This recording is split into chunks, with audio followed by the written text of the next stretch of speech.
Quantos tiveram dificuldade para chegar aqui hoje?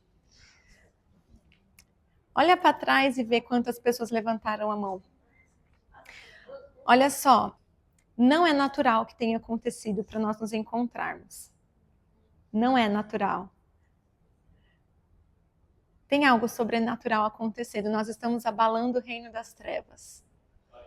Nós estamos abalando. Está acontecendo algo sobrenatural. Eu sei que alguns demora, né, para se arrumar e tudo mais. Tem essa parte sim também. Eu não espiritualizo tudo, mas tem algo sobrenatural acontecendo. E eu ouvi de uma pastora, intercessora, amiga minha, uma angolana, né, a forma deles lidarem com o sobrenatural é muito diferente. E ela virou para mim e falou assim: pastora, o que está fazendo, o que você está fazendo, o seu ministério, a Emunah Church, está mexendo com alguma coisa. E o nível da batalha que você enfrenta só revela o nível que Deus também quer te levar. Nós não somos atacados à toa. Gente, Satanás, a palavra fala que ele tem pouco tempo, você sabia disso? Então você não é atacado à toa, nós, a igreja, não somos atacados à toa. E nós somos atacados na proporção que ele nos vê espiritualmente. E eu queria deixar isso muito claro, porque às vezes você não se vê tão grande espiritualmente. Às vezes você não se vê tão valioso espiritualmente. Independente de você conhecer a sua identidade em Deus ou não, você é conhecido no reino espiritual. Você é conhecido no céu e você é conhecido debaixo da terra. Você tem uma identidade celestial antes de você ter o seu RG. Ou o que tem lá em Moçambique? Qual que é o PI? B de bola? BI. Então, antes de você ter a sua identidade BI, você é conhecido no céu e na terra debaixo dela. Você é conhecido. Quando você foi formado, houve um desejo de Deus. Houve um poder de Deus para criar. Deus, ele é poderoso. E ele cria a partir de uma única palavra, de um único fôlego. Então, quando ele te criou, houve poder liberado. Houve poder liberado. E o que Satanás mais quer fazer com que você desista, é fazer com que esse poder seja invalidado, é fazer com que você se veja inferiorizado, porque há poder, você carrega poder de Deus, você sabia? Enquanto eu estava louvando, acho que na segunda música, eu tive uma visão e foi algo tão claro que eu abri os meus olhos para ver se não era aquilo mesmo. Eu vi essas duas portas se abrindo e anjos entrando de 2 em 2 para louvar junto com a gente. E eles invadiram essa sala, e só de falar eu fico arrepiada. E foi algo tão real que eu abri os meus olhos e eu olhei assim para a porta para ver se ela estava aberta ou fechada. Foi algo muito real. A palavra de Deus diz que os anjos, eles adoram ao Senhor. A palavra de Deus diz que eles falam santo, santo, santo, santo, santo. E todas as vezes que nós reverenciamos a Jesus, nós estamos nos juntando aos anjos. E às vezes são eles que se juntam a nós. Esse lugar está cheio. Eu não sei o que vai acontecer aqui nessa noite. Eu não sei o que Deus preparou, mas eu sei que essa noite é dele. É para ele. E nós vencemos. Nós chegamos até aqui. Hoje, bateram no retrovisor do meu carro aqui na esquina. Hoje eu queimei meu vestido novo. Eu falei, eu vou com o vestido queimado mesmo. Hoje, a pessoa que ia fazer o louvor ficou doente. Nunca faltou. Ficou doente algumas horas antes, sei lá, 1 ou 2 horas antes. Sabe, muitas coisas acontecendo, e telefone tocando, e mensagem, e ligação, e a gente resolve aí, pelo amor de Deus. Mas chegamos aqui, estamos aqui. Vencemos o desânimo, vencemos o cansaço, vencemos as oposições, vencemos a depressão talvez, vencemos a ansiedade. Eu não sei como estava o seu coração antes de você chegar aqui, mas eu sei que quem te trouxe foi Deus, não foi você que quis vir para cá. Não foi você, não foi um convite do seu amigo, da sua amiga, da pastora, um story que você viu. Deus tem um encontro com você marcado nessa noite. Eu não tenho dúvidas disso. E antes de nós chegarmos aqui, ele já tinha preparado tudo. As coisas podem sair do nosso controle. Até a gente chegar, a TV não funcionava. Aí eu fui ali para o canto, eu fiz uma oração, aí o Urla veio, a Tati veio e falou assim, está funcionando. Sabe, tem coisas que parecem que vêm para nos distrair, para nos impedir. E não tem problema, sabe por quê? Abre a sua Bíblia em Romanos 8, 28. Nem estava anotada aqui, mas eu quero que você tenha uma certeza nessa noite. Se não está grifado na sua Bíblia, grifa agora. 8, 28. Romans 8, 28. Eu recomendo você a grifar esse versículo. É algo que você precisa ter memorizado. Todo mundo abriu, né? Diz assim: todas as coisas cooperam para o bem daqueles que amam a Deus e que são chamados segundo o seu propósito. Isso me fortalece porque diz que todas as coisas, e às vezes a gente espera as coisas boas acontecerem. A gente espera que coisas boas aconteçam. E se eu te falar que até as coisas ruins que te acontecem, elas têm que cooperar para o seu bem. Elas vão cooperar para o seu bem. Elas têm que. Sabe, todas as circunstâncias, a pessoa que bateu no meu carro novo hoje, as coisas que não funcionaram, os planos, as pedrinhas que Satanás colocou no nosso caminho para que nós tropeçássemos, ou que nós atrasássemos, ou que nós, sabe, que não acontecesse de o culto acontecer hoje, elas cooperam para o nosso bem também, sabia? A pessoa que tenta te destruir, ela só está te impulsionando para o seu propósito. A situação adversa, você perder o seu emprego, terminar com o seu parceiro, com a sua parceira, eu sei lá o que está acontecendo na sua vida, mas o que eu quero te dizer é, vai e está cooperando para o seu propósito. Se o seu coração está em Deus, se você ama a Deus, porque essa palavra é para aqueles que amam a Deus. Gente, nada de ruim. Ai, fizeram uma culpa para mim, pastora, socorro. Não pega. Você sabia disso? Você sabia disso? Não pega. Ai, pastora, fizeram aqui, encontrei meu nome na boca do sapo. Pastora, consagraram esse presente, eu descobri depois, me deram. Todas as coisas cooperam para o bem. Todas. Não há uma exceção aqui. Todas as coisas cooperam para o bem daqueles que amam a Deus. Se você ama a Deus com todo o seu coração, se você ama, se Jesus é o seu Senhor, se Deus é o seu rei, Ele é o dono da sua vida, se você ama, todas as coisas cooperam. É uma ordem, não é uma sugestão, não há uma outra possibilidade. Todas as coisas cooperam para o seu bem. Amém? E essa nem é a palavra de hoje ainda. E isso foi algo que eu senti enquanto eu me preparava para o dia de hoje. Já falei para vocês que o dia de culto é o dia que eu separo para o Senhor, né? É um dia que eu tento ficar muito atenta. Geralmente eu venho de jejum, e agora eu estou testemunhando um pouco mais sobre jejum, porque eu nunca sei o que eu vou encontrar. Eu nunca sei qual vai ser o empecilho, qual é o gigante. Mas eu preciso lembrar a mim e a vocês que todas as coisas estão cooperando nesse exato momento para o nosso bem. A nossa família está guardada, está protegida, está saudável. Os nossos bens estão guardados, o nosso dinheiro está guardado, o nosso carro está guardado, o nosso apartamento está guardado, a nossa vida está guardada. Nós estamos aqui.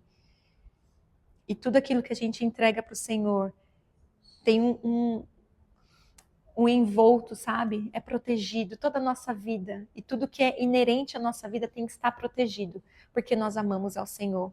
Amém? A palavra de hoje, o título é Esquecidos e Rejeitados. Repete aí, esquecidos e rejeitados.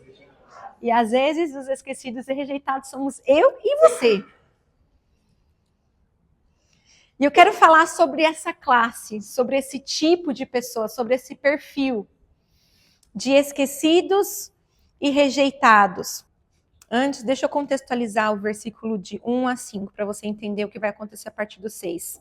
Um profeta chamado Samuel é enviado para agir uma pessoa que ele não sabia quem era.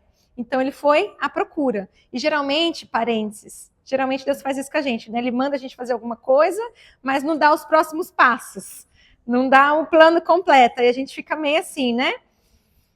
Mas no 6, Samuel diz assim, ó, quando chegaram, Samuel viu Eliabe. e pensou, com certeza, é esse que o Senhor quer ungir. 7. O Senhor, contudo, disse a Samuel, não considere a sua aparência nem a sua altura, pois eu o rejeitei. E uma parte que eu amo, o Senhor não vê como o homem vê. O homem vê a aparência, mas o Senhor vê o coração. Tinha que estar todo mundo aqui, ó, com coque, não pode brinco, saião até o pé, homens de gravata, não é? Aparência. Não tenho nada contra quem tem saião, eu uso, raramente, mas uso. Tenho nada contra coque, tá, Tati?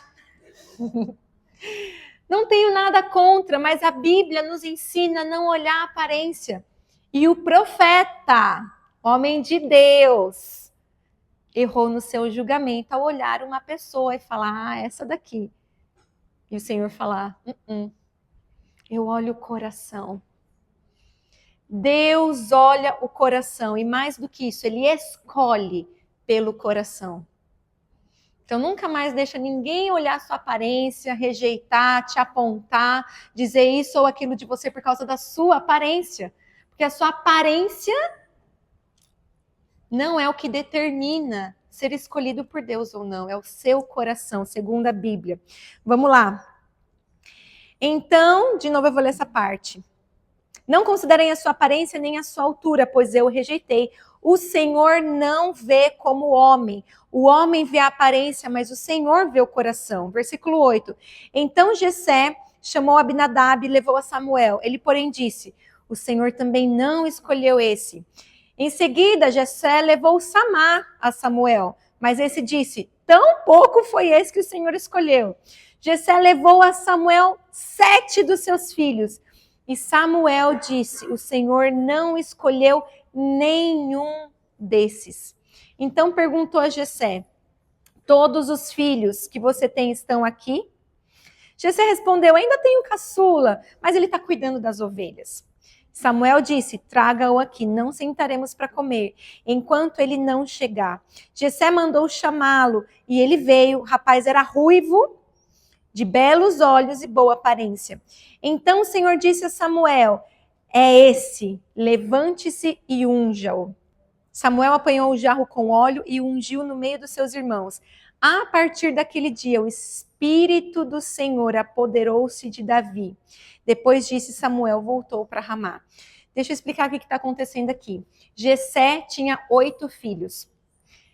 Quando ele vê o profeta conhecido, com um jarro ali para ungir, ele falou assim, ó, esses aqui, e apresentou para ele o filho que ele achou que deveria ser ungido. Eliabe era o mais velho, né? Então, olha, esse aqui. Deus falou, não é esse aqui não. Aí falou, bom, se não é esse, é o próximo então. E foi trazendo, trouxe 7. Deus rejeitou a todos. Quem era Davi? Davi era o mais novo.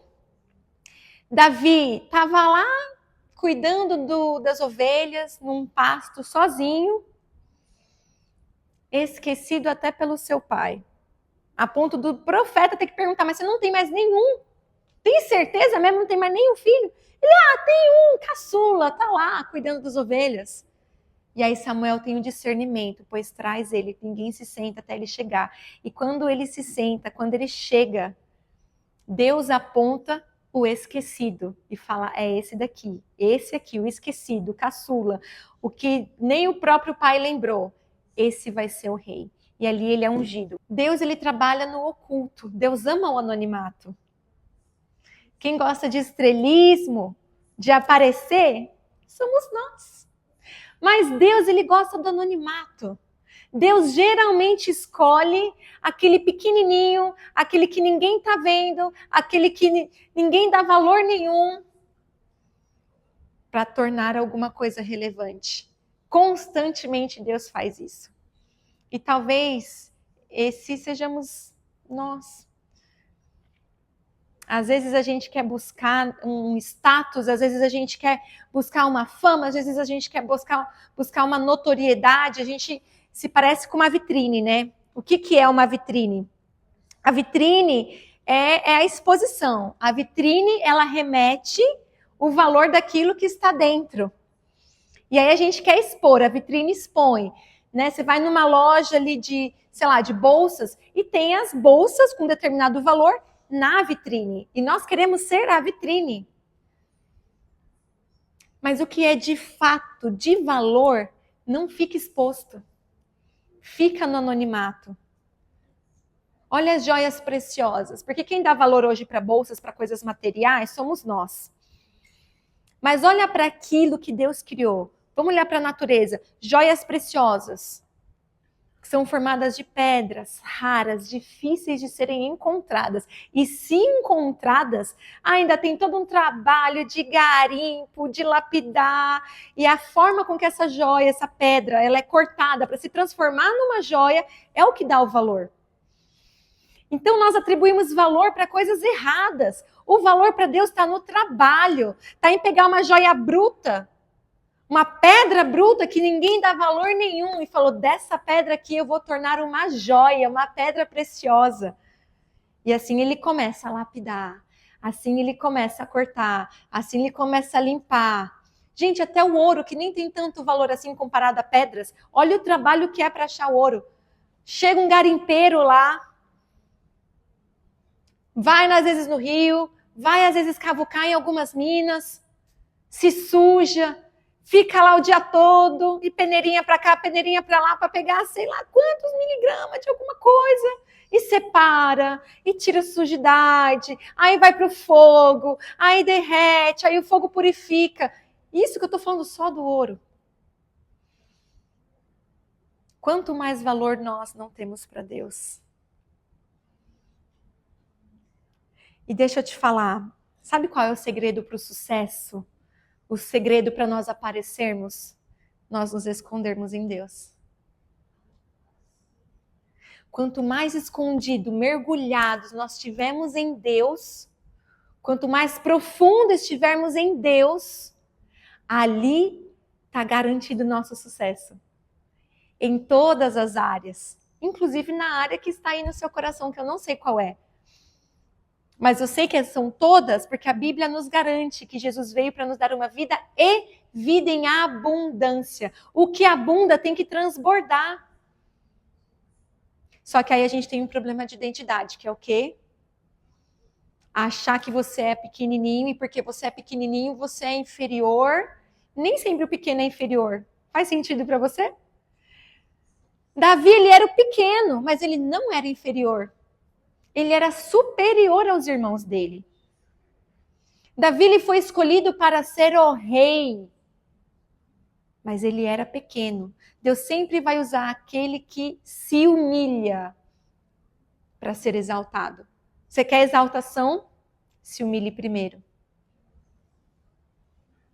Pastor, eu estou sendo tão humilhado, você não sabe o que eu tenho passado.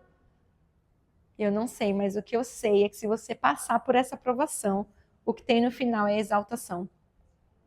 É exaltação, não tem outro caminho para exaltação senão a humilhação. Mas tem um detalhe. Já ouviram dizer, os humilhados serão exaltados? É bíblico? É não. É não, a Bíblia não diz isso. O que a Bíblia diz não é os humilhados serão exaltados. O que a Bíblia diz é os que se humilham. Você tem que escolher se humilhar. Porque quando tentam te humilhar, você pode tentar ir pra porrada. Ninguém mexe comigo não. Aí baixa uma Vera Verão aí em você. Ou você pode fechar sua boca, respirar fundo e falar, Senhor, eu vou receber essa humilhação. Porque o Senhor é o meu juiz. O Senhor está vendo. O Senhor está vendo quem está me roubando. O Senhor está vendo quem está querendo me causar mal. Eu não vou mexer um dedo. Isso é se humilhar. Mas muitos de nós não estamos prontos a se humilhar. A gente quer fazer barraco. A gente quer... Gente, Vera Verão morreu. Não foi exaltada, não. Sabe o que acontece? E eu não vou nem falar se está certo ou se está errado. Eu só vou falar que é desvantajoso para você. É desvantajoso você querer brigar com a força do seu próprio braço todas as vezes. Sabe por quê? Você vai cansar. Você vai se estressar. A gente tem que ter, em algum momento da nossa vida, sabedoria para saber quais lutas você entra e quais você não entra. Imagina se eu tiver que fazer... Gente, imagina se eu, líder de igreja, né, responsável por um ministério, se eu tiver que entrar em todas as brigas que me aparecem na frente. Ninguém dá conta. Sabe, uma coisa que sempre falavam para mim, que falam para mim, é: pastora, nossa, você é uma mulher muito guerreirona, né? Quantas de nós aqui, mulheres solteiras, né, que tem que cuidar da nossa própria vida, quantos de nós a gente não ouve? Nossa, como você é determinada, nossa, como você é guerreira, nossa, como você é guerreira. Eu achava legal no começo. Falavam até que parecia com a Mulher Maravilha. Falava: nossa, você é uma Wonder Woman, pastora. Falava: que legal, significa que eu resolvo as coisas. Aí a maturidade veio chegando com o tempo, eu falei: cara, eu não quero ser guerreira, não. Eu quero descansar. Eu quero ficar na minha casa, sentar, ficar de boa. Quero ir para os pastos verdejantes. É para isso que o Senhor nos chama. A gente tem que parar de brigar por tudo e por todos. Eu tive que aprender isso, porque eu, como pastora, sou uma pessoa que brigava por todos. E hoje quem já anda um pouquinho comigo já sabe, nem orar eu oro por todo mundo. Por quê? Porque oração também é briga. Oração também é batalha. Aí você acha que eu vou lá brigar com os capeta por todo mundo? Vou não. Deus não me chamou para isso. Deus não te chamou para isso. Você precisa escolher muito bem as suas guerras. E muitas vezes o se humilhar é onde Deus mais se revela. Quando eu me humilhei, quando eu fechei a minha boca, quando eu não quis entrar na justiça, quando eu não quis payback, quando eu não quis revidar, eu falei: Deus, o Senhor está vendo. É mais difícil? É mais difícil. Sabe por quê? Porque o tempo de Deus não é o nosso tempo. A gente entrega na mão de Deus e tem que esperar Ele fazer o que Ele quiser, do jeito que Ele quiser, no tempo que Ele quiser. Aí, se você tiver ainda muita energia, conforme a gente vai ficando mais velha, a gente não tem tanta energia assim mais para ficar brigando, não. Mas se você ainda tiver muita energia, talvez você não queira esperar o tempo de Deus. E aí eu vou te falar, por experiência própria, às vezes, se a gente não descansa, Deus nos faz descansar através das lutas. Deus permite aquela luta ficar ali e você brigando, até que você se canse. Agora você pode escolher um dos dois. Ou você se cansa de tanto brigar, de tanto enfrentar os problemas da vida, ou você se rende e descansa. Nos dois você vai estar descansado, só que um você vai estar exausto, quase morrendo de tanto apanhar e bater. E no outro você escolheu. Qual é a escolha mais sábia? Sabe, é muito difícil às vezes escolher. E eu vou abrir algo para você que talvez, sei lá, acho que uma pessoa sabe aqui nessa sala, nesse culto, mas eu estou enfrentando um processo. Eu estou enfrentando um processo extremamente injusto, trabalhístico. Eu saí do meu trabalho e eles queriam, assim, se eu puder usar essa palavra, queriam me ferrar mesmo. Não pagaram salário, não pagaram end of benefit, não pagaram nada. Eu saí com 0 e eu trabalhei, eu não recebi. Além de tudo, olha como que o mundo é mau.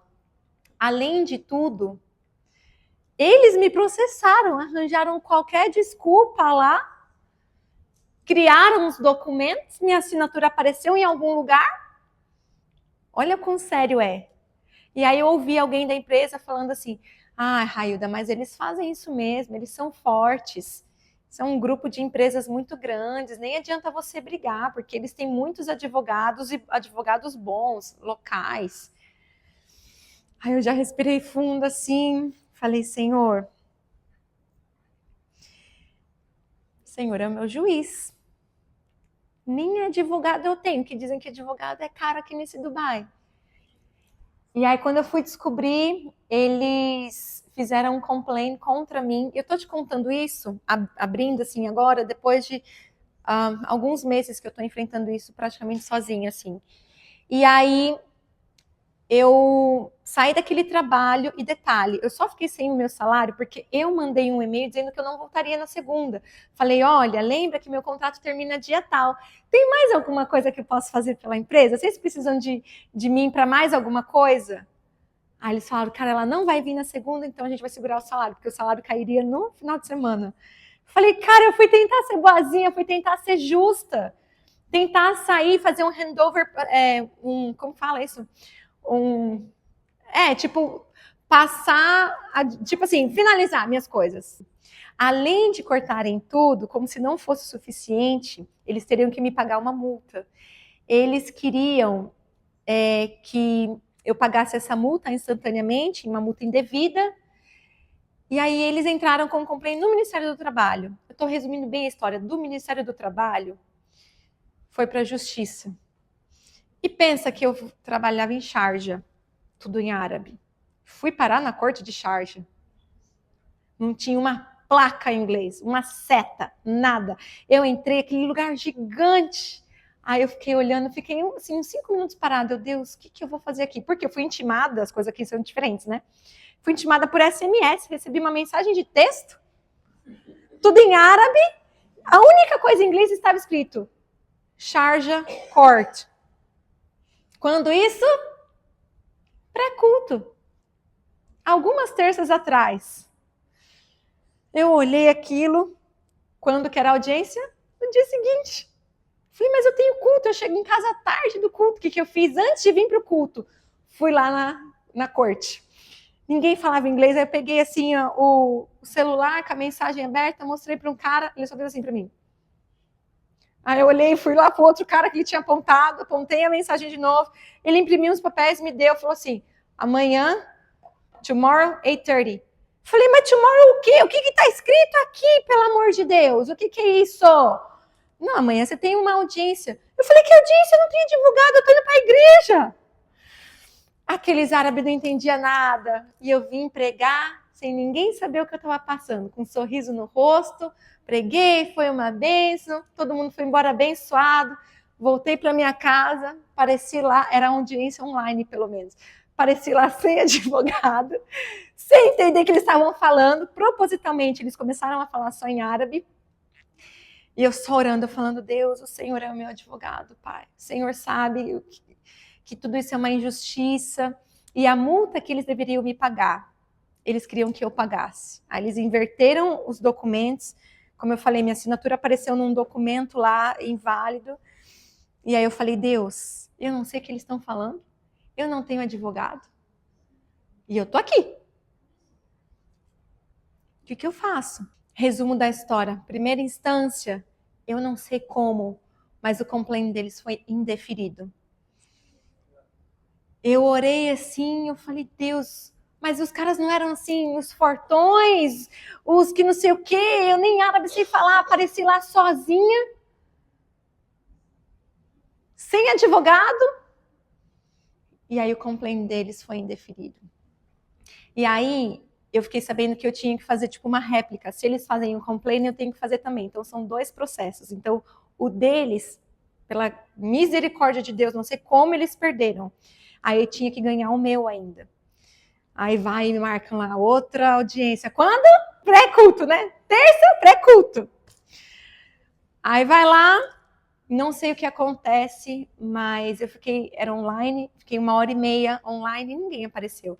No dia seguinte, eu recebo uma notificação que eu não apareci. Falei, Deus, Satanás, ele está jogando sujo comigo, Senhor, me ajuda aqui. E eu lá tenho print, né, porque, eles fazem no Google, no Teams, então fica lá gravado, né, quando você faz a chamada, ficou lá 1h30, mas a conversa ali em árabe com a pessoa que estava intermediando. E aí não sei o que aconteceu. E aí agora marcaram uma terceira audiência quando? Pré-culto! Não na terça que vem, no outro. Então, assim, quando você escolhe, tudo isso para dizer que quando a gente escolhe se humilhar, eu podia ter ido lá no meu trabalho e falado, cara, vocês estão loucos, o que vocês estão fazendo? Vocês me desligaram do trabalho e aí vocês estão me processando, vocês estão inventando. A minha cabeça humana, eu vou falar como é. vou com o meu celular gravando, enfio no bolso, faço um barraco gospel lá, gravo todas as provas, eles confessando tudo e acabou. Porque não tem como eles falarem que eu não trabalhei, não tem como eles não falarem. Assim, quando a injustiça é fácil de provar a verdade. Falei, vou lá, vou conversar com a RH de boa, falar, viu, mas o que aconteceu? Mas no dia tal, lembra que eu estava aqui, não sei o que, não sei o que. Eu podia fazer da minha forma. E aí eu falei, Deus, Senhor é o meu juiz, Jesus é meu advogado. E eu creio que em nome de Jesus as coisas vão acabar bem. Mas o que eu quero dizer para vocês? Que às vezes a gente tem que fazer as coisas no anonimato, sabe? Não tem problema a gente querer brilhar, querer ter um estado. Não tem problema. Deus chamou cada um para o seu propósito. Deus chamou pessoas com propósitos diferentes. Eu sei que algumas é para público, algumas vão ser mais conhecidas do que outras. Isso não tem problema nenhum. A questão é, aonde está o seu coração? Porque se você vai ser avaliado, pesado por Deus pelo seu coração, o que é que está aí dentro no seu coração? O que Deus vai achar no seu coração para ele rejeitar os de aparência e falar, não, eu quero o coração dela, eu quero o coração dele. É esse coração. No seu coração vai ser achado justiça, no seu coração vai ser achado humildade. Gente, não queira conversar com Deus sem humildade. Falar com o nariz empinado, a gente fala aqui, ó, entre os seres humanos. Você levar a sua causa com o nariz empinado para Deus não vai funcionar. Por mais que você ache que você esteja certo.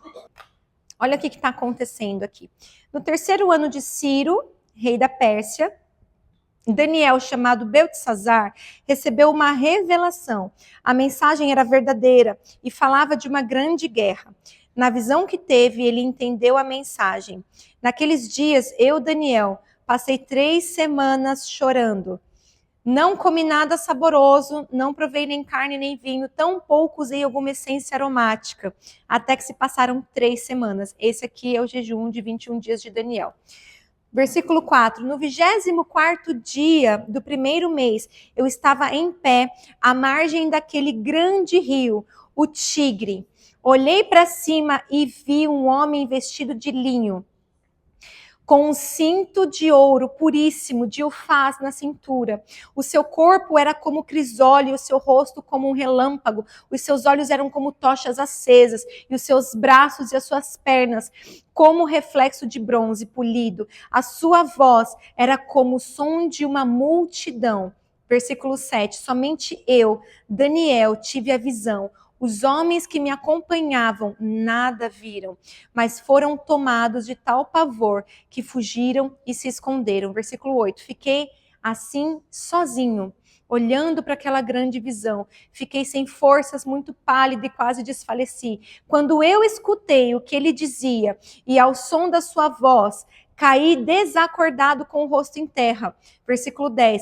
Em seguida, a mão de alguém tocou em mim e me pôs sobre as minhas mãos e os meus joelhos vacilantes. Ele disse, Daniel, você é um homem muito amado. Preste atenção no que eu vou te dizer. Levante-se, pois.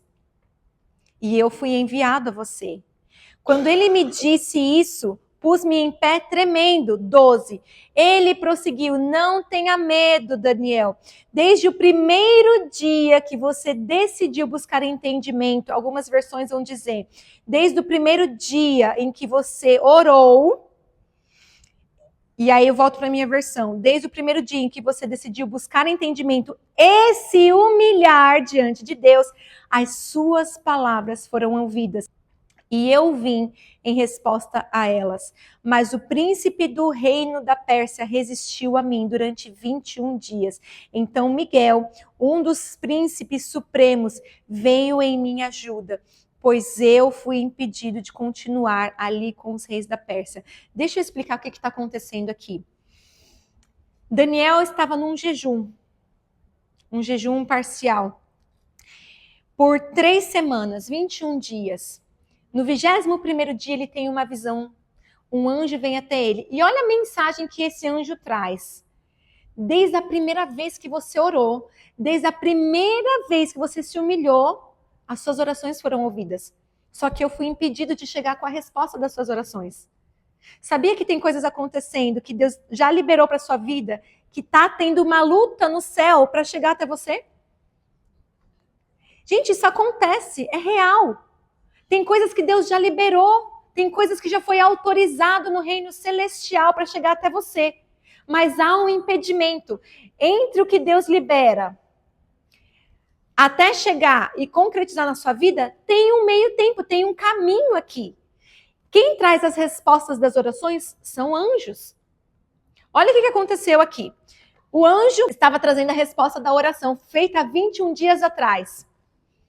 No meio do caminho, ele é interceptado pelo príncipe da Pérsia, que é um principado. Demônio. Esse principado luta e o próprio anjo precisa de ajuda. Você acha que você não precisa de ajuda? Um anjo com uma hierarquia maior que a dele, com uma patente maior do que a dele. Lembrando que reino celestial funciona com hierarquia, legalidade.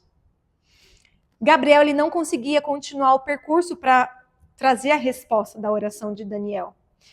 Vem o anjo Miguel, arcanjo Miguel, luta lá, libera Gabriel. Gabriel entrega e fala assim, eu tenho que voltar para lutar.